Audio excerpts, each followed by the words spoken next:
셋째 날, 호세아의 음란한 아내. 네, 호세아의 음란한 아내.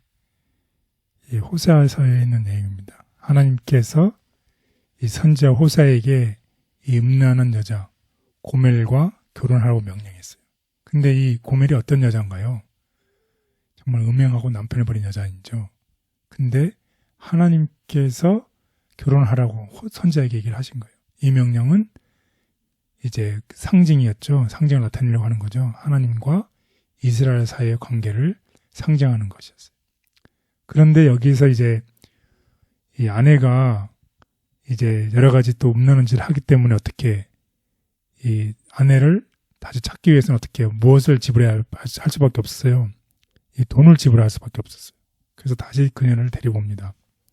여기에서 구속이라는 단어가 나오죠.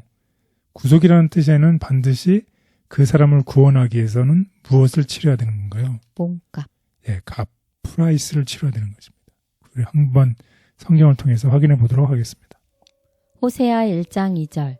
여호와께서 처음 호세아에게 말씀하실 때 여호와께서 호세아에게 이르시되 너는 가서 음란한 여자를 맞이하여 음란한 자식들을 낳으라. 이 나라가 여호와를 떠나 크게 음란함이니라 하시니. 호세아 3장 1절.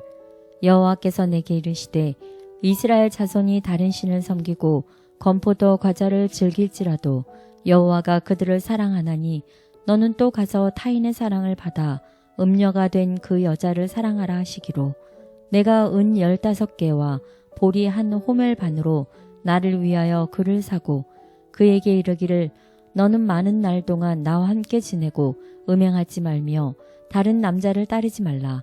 나도 내게 그리하리라 하였노라. 네, 여기에 보면 이스라엘과 이 하나님과의 여호와의 관계죠. 여호와께서 이스라엘을 그렇게 사랑했는데 이스라엘이 어떻게 여호와 하나님으로부터 어떻게 계속 반역하고 우상을 숭배하고 하나님을 떠나간다는 얘기죠. 그랬을 때 이 값을 다시 또 치르고 다시 또 이 여자를 사고 다시 그렇지만 어떻게 한다는 것이에요. 하나님께서는 항상 사랑을 보여준다는 그런 얘기입니다. 그래서 우리를 구원하시기 위해서 하나님께서 치르신 대가, 프라이스가 있다는 거죠. 여기 나와 있는 표현을 보면 은 15세겔과 보리 한 호멜 반이라는 표현을 썼습니다. 우리를 구원하시기 위해서 예수님께서 대가를 치르셨죠. 무슨 대가를 치르셨나요? 예수님의 죽음의 대가를 치르셨어요. 그런데 안타깝게도 여기서 음란한 여자는 누굴 나타낸다고 그랬었나요? 교회죠. 예. 안타깝게도 지금 우리의 이 현 시대의 교회도 그 당시 이스라엘과 마찬가지로 잘못된 길을 걷고 있다는 것입니다. 그렇지만 항상 무엇은 변하지 않는다. 예, 하나님의 이스라엘에 대한 사랑과 하나님이 교회에 대한 사랑은 변하지 않는 것을 늘 기억하면 좋겠습니다. 그래서 하나님은 지금 이 순간에도 우리에게 여전히 우리의 잘못된 행실, 영적 음행을 우상 숭배를 버리고 하나님께 돌아오라고 간절히 호소하고 있습니다. 아버지의 불쌍히 여기는 사랑. 여기 여호와께서 그분의 죄짓는 백성들을 포기하기를 꺼리신다는 사실이 드러나 있다.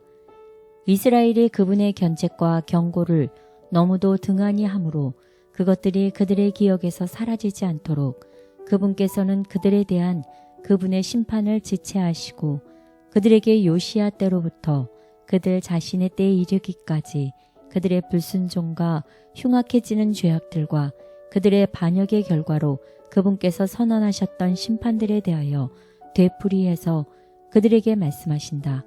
이와 같이 그들은 그들의 죄악들을 다시 보고 회개할 기회를 가졌다. 여기서 우리는 하나님께서는 그분의 백성을 처벌하기를 기뻐하지 않으신다는 것과 곁길로 나가는 자식에 대한 아버지의 불쌍히 여기는 사랑을 훨씬 초월하는 돌봄과 함께 그분께서는 당신의 방황하는 백성들이 그들의 충성을 회복하기를 간청하고 계시는 것을 본다. 하나님은 호세아를 통해 인간의 죄와 반역으로 인한 고통을 이해하도록 도우셨다. 방탕한 아내를 구하기 위한 노력은 하나님의 사랑의 깊이를 깨닫게 한다.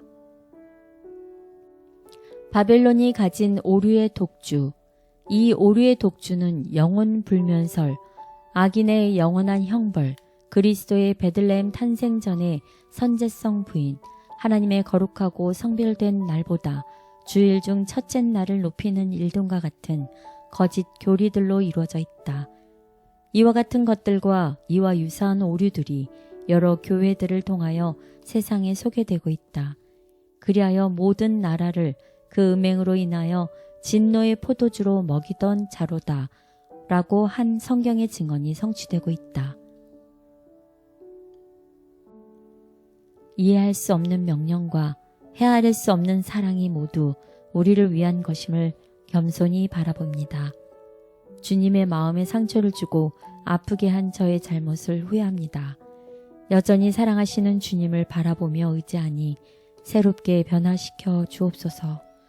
예수님의 이름으로 기도드렸습니다. 아멘.